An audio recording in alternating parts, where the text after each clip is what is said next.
Siku ya leo niko pamoja naye hapa Mao Kasabile. Yes. Okay. Niko pamoja naye Mao Kasabile. Jambo la kwanza nitapenda kuweza kukaribisha ili upate kuweza kujitambulisha. Ujitambulishe wewe ni nani na unafanya nini ili msikilizaji na mtazamaji wapate kuweza kukujua. Karibu. Asante. Naam. Ya mimi naitwa Mao Kasabile. Naam. The bassist. Lakini jina langu halisi naitwa Maonyesho. Okay. Kasabwa. Bilenge. Okay. Sasa likatokea Mao Kasabile. Kasabile. So kwa hiyo Mao Kasabile majina yote yako hapo. Yes. Okay. Unapendeza. Asante. Siri ya kupendeza ni gani? Kupendeza. Lakini siri ya kupendeza ni kumjua Mungu. Okay. Unajua kikaa vizuri na Mungu. Naam. Utaonekana ni mdogo. Amen. Na kumbe siku zimesonga. Vizuri sana. Yeah. Maisha inakuchukua namna gani Nairobi unapoishi? Maisha Nairobi ni changamoto. Okay. Hususan kwa sisi wageni. Lakini tunamshukuru Mungu pale ambapo anakuwa ametufanyia milango ya kupata chochote, kuweza kuhudumia familia. Tunamshukuru Mungu sana kwa hilo. Lakini ukiangalia kwa ujumla, maisha sio rahisi. Okay. Yeah. Vizuri.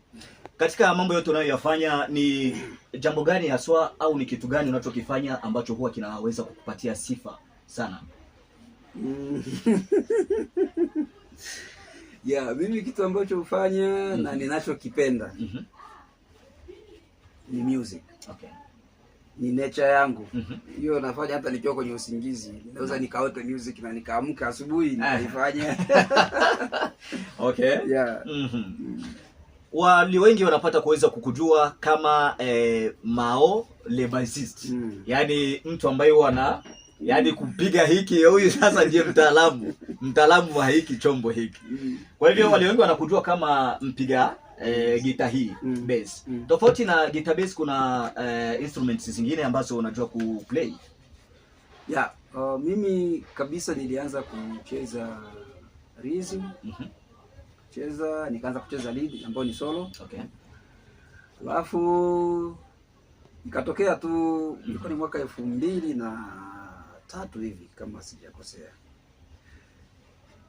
Kukaja kaka yetu mmoja anaitwa Bando Lela, mtoto wa mzee Mlongecha. Okay. Sasa alikuja tukacheza na yeye. Yeye akapiga bass. Okay. Yeye alikuwa anapiga na alikuwa left hand. Okay, yes. Sasa kwenye huo wimbo mimi nilikuwa nacheza rhythm, a second song. Okay. Lakini bass nilikuwa najua naweza nikacheza hivi, najua tu bass, lakini sina ule moyo. Lakini jamaa alipokuja alicheza hiyo bass.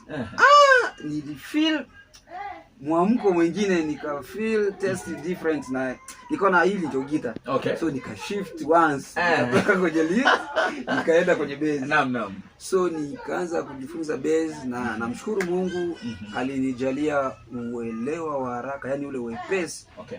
Mnaweza mkafanya jambo lakini watu wanaona kama ni gumu, lakini mimi kwangu naona ni haraka kabisa na naweza kupenya huko.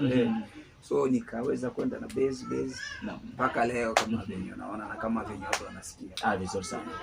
So tuseme kwa sasa unapiga lead, unapiga naweza kucheza bass, naweza kucheza lead guitar ambayo ni solo, rhythm second solo, naweza kucheza keys, drums, na si kucheza hizo vitu, kucheza na kufundisha. Okay. Yes. Vizuri sana. Kwa nini mbona ukachagua kukita kambi sana au kuweza kujiingiza sana katika mambo na gospel? Nini ili kushawishi? Sawa. Mimi asili yangu mimi nilizaliwa kwenye Ukristo. Okay. Mama yangu ni intercessor, ni mwana maombi. Okay. Nimezaliwa kwenye Ukristo, nimekuwa kwenye Ukristo, lakini kama vijana wanavyojua sifa inapokuja tunarubuniwa. Kijana unacheza vizuri bwana, unacheza vizuri. Unakuja huko unapewa kidogo, unaenda unacheza. Okay. So hiyo kanifanya nikatengwa. Nikatengwa kanisani. Okay. Nikatokomea kwenye muziki wa kidunia. Lakini nilivyoenda kwenye muziki wa dunia, niliacha vitu vyote lakini sikumwacha Yesu. Amen. Kitu ambacho kilinifanya sikuweza kuenjoy. ingawa watu wanaweza kuona nilikuwa nikienjoy. Naam, okay. Lakini mimi kiundani sikuweza kuenjoy. Ninayo mifano mingi, wacha nitoe mfano mmoja. Naam. Nakumbuka kuna siku tulikuwa tunatoka Dar es Salaam. Tunatoka Dar es Salaam tukielekea Arusha. Na ilikuwa wakati wa Christmas. Okay. Tulikuwa na show kipindi hicho nafanya kazi WCB. Yeah. Na Diamond. So ilikuwa wakati wa Christmas. Sasa tunaingia Arusha hivi. Huko Moshi huko tulipita Imo, unakuta matangazo yale ya mambo ya mkesha nani wa mwaka nani wa Noel. Watu wanajiandaa. Okay. Sasa nikiwa kwenye gari wazo likanijia. Wenzangu wanajiandaa kwenda kwenye mkesha wa Christmas. Wa Christmas, okay. Mimi ninaenda kukesha club. Naam. Akili karudi nyuma nilikotoka. Swali likaja, mimi ni nani? Na ninafanya nini? Naam. Na support nini kazi ya Mungu? Okay. Nilifeel kuanza kuimba nyimbo za worship. Maana nilikuwa na mara safari hiyo tulienda na gari, hatukwenda na ndege. Okay. So mimi nilikuwa nakaa, ukitoka siti ya dereva kuna siti inayofuata, alafu ya tatu. Okay. Ya dirishani. So nikajifunika koti langu hivi kwenye kichwa, nikaegemea dirisha. Watu walifikiri nimelala, sikuwa nimelala. Ndio. Nianza kuimba nyimbo za kuabudu na nikawa ninalia. Okay. Nikasikia uchungu mwingi, yes. Naam. Nafika hotelini, kaendelea na maisha, nikaachana hiyo story, lakini ilikuwa kiring kwenye masikio, nasikia inalia. Unasikia unakumbushwa. Na nisikudanganye, bendi nimetembea hizo ya Twanga Pepeta, ya Moto, bendi nyingi kibao tumefanya hizo, hata na FM tumepita huko. Okay. Lakini sikuweza kuenjoy. Naam. Sikuweza kumsahau Yesu. Na walikuwa wakiniita nani? Mchungaji. Kwa sababu mimi sikuwa mvuta sigara, si kunywa pombe. Kwa hivyo vitu vyao vyote anavyofanya. Wanashangaa wewe. Wao kiagiza bia unaagiza juice ama soda. Wanasema wanatuletea nzi kwenye meza bwana. Umeelewa? So hiyo ni nusu ya maisha yangu. Yes. Nyingine ya kuongezea tu. Kuna siku nyingine tukiwa tumeenda kanisani, kwa sababu nilikuwa nikifanya hivyo kama sijasafiri lazima niende kanisani. Hiyo ni lazima. So tukiwa siku moja Jumapili tumeenda tumefanya ibada. Nguvu ya Mungu ilishuka kwenye kipindi cha kusifu na kuabudu. Hadi hiyo ibada ilibadilika, mchungaji hakuhubiri siku hiyo. Okay. Ilibidi ibadilike iwe ya kusifu na kuabudu. Unajua unacheza gita, kuna kucheza gita kwa skills. Na kuna kucheza gita unasikia ile the power of the Holy Spirit. Yes. Unaifeel. Yaani hadi kwenye strings kuna kitu una feel, na hata kuna notes zingine unacheza.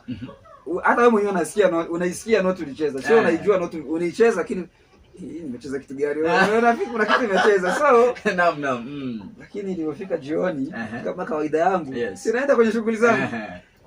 Kwa club sasa. Tumeingia club, tunapiga kitu saa 6 saa 7 hivi. Nikiangalia kwenye dancing floor. Huwezi amini, niliona msichana alikuwa kama afkast yao wametisi. Okay. Amevaa t-shirt ya black juu. Ana bia ya chupa zile, bia za chupa zile. Hizo ndefu hapo? Yeah. Okay. Huku chini hana nguo.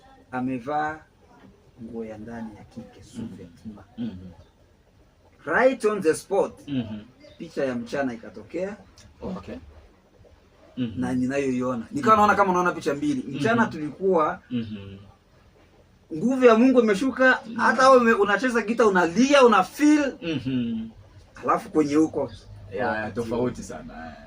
Unajiuliza mimi ni nani na ni wa upande gani? So hivi vitu vilianza kunisumbua moyo, nikasema wacha ni decision. Okay. Nijulikane ni wa upande gani. Na mara nyingi nataka ku encourage vijana wenzangu, kuna wale ambao wanaogopa sana maisha. Anaona mimi maisha yangu nimetegemea muziki huu, sasa familia nitafanyaje? Umeelewa? So hata na mimi nilikuwa na uoga sana. Lakini nikamwambia Mungu, mimi nimeacha hii kazi. Najua wewe unajua nitaishije. Okay. Na niliamua kuacha hiyo kazi. Niliposafiri kutoka Tanzania nikaja hapa Nairobi. Ndipo nilipo acha kabisa. Nikabaki kanisani. Amen. Yeah. Amen. Vizuri sana. Hebu nimesikia katika maongezi yako kuna mahali uliweza kugusia sijui ya Moto Band na watu wengine ambao ni waimbaji wa nyimbo za kidunia na wanajulikana sana. Tungeomba uweze kutuambia zile aswa au tuseme zile groups au wale waimbaji ambao uliweza kuwapigia au kuwasaidia kwa jambo lolote, wale waimbaji wa kidunia, ni groups gani hizo? Ikiwa inapendeza tungeweza kujua majina yao. Okay, sawa. Kuhusiana na maisha yangu ya muziki kwanza, si kwa nia mbaya, nasema tu kulingana na hiyo film. Okay. Huwa si mtu ambaye I'm proud of my past. Sipendangi sana ile kuongelea kuonyesha I did this and this. So naonaga tu yamepita, sasa ni mapya. Tuko na lakini na pesa. Lakini historia huwa ichange. Sasa kama ukitaka tuende kwenye historia kidogo, tuguse kidogo, lakini huwa sipendi sioni kama inasaidia chochote kwenye maisha yangu ya sasa, lakini wacha tutugusie. Nimefanya bendi ya Twanga Pepeta. Nimefanya kazi kwenye bendi ya Twanga Pepeta na wasanii wengi hapo. Na kuna wale ambao tumewatengeneza kwenye mikono yetu.